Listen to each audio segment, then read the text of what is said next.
was just about knowing about the average of the currents, etc.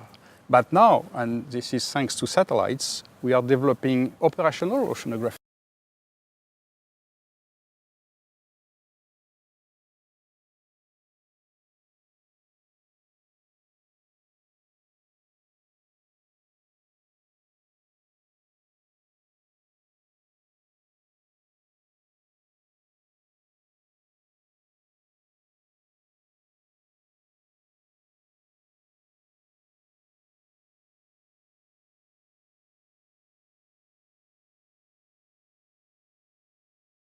Copernicus is a large program addressing a lot of topics. We are focusing on atmosphere and ocean in EUMETSAT. We have delegation to operate the Sentinel mission, which monitor the atmosphere and the ocean.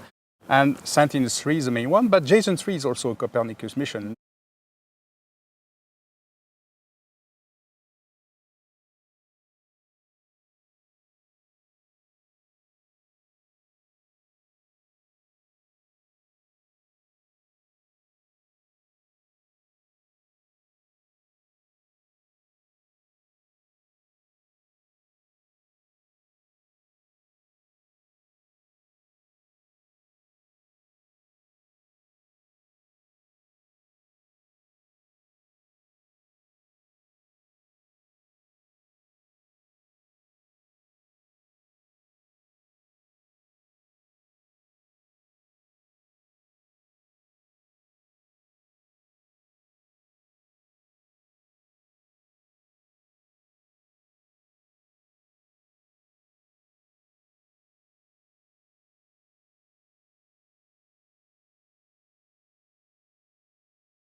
So everything that we are doing by launching satellite and observing our planet is really in support of many policies. Today we are mostly speaking about marine area, but it's true that all the other services look in the land management, in the emergency situation in support of civil protection.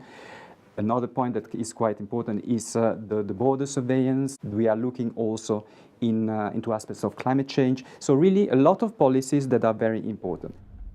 For centuries, humans have looked at the ocean and we've touched it and floated on it. And now we're starting to look at it using satellites from a long way away.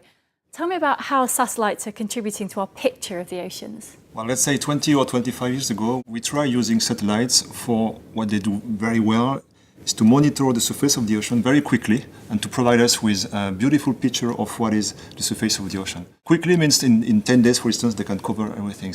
It took 1 century with different sea campaigns to have this kind of maps. So we had something which was impressive for us, for oceanographers. And then start the second part, which is to go into this 3D dimension, to ingest all this data, this satellite data, into what we call a model, which is a cube, a 3D cube of the ocean. We ingest the satellite data on the surface. We put what we have in situ, the buoys and the drifting buoys, etc. And then we are able to translate this satellite and buoys information into a completely consistent depiction of the ocean with the currents, with the ice, with the acidity, with the salinity, consistent in space and time. And then we push the model forward and we have a forecast for the coming days and weeks. How close are you to the ideal ocean model now? How far along the journey are we? So what I was explaining is true. This is what we do every day. So this is really the situation. We are forecasting the ocean every day, thanks to the satellite data, thanks to the collaboration we have with EUMETSAT, with all this data, with the in-situ data we have in real time, and we forecast the ocean. How accurate it is? Well, we go at sea, or people going at sea, the scientists, with the research campaigns, and they compare what we forecast and what they have. And it's not so bad. And the proof of it is that 50% of our users are scientists, so they trust what we forecast. And so there is this mix of real oceanographers going at sea, observing the oceans, and these digital oceanographers that are simulating the ocean. And these two communities are getting along very well. We are the same community, which is the beauty of this operational oceanography.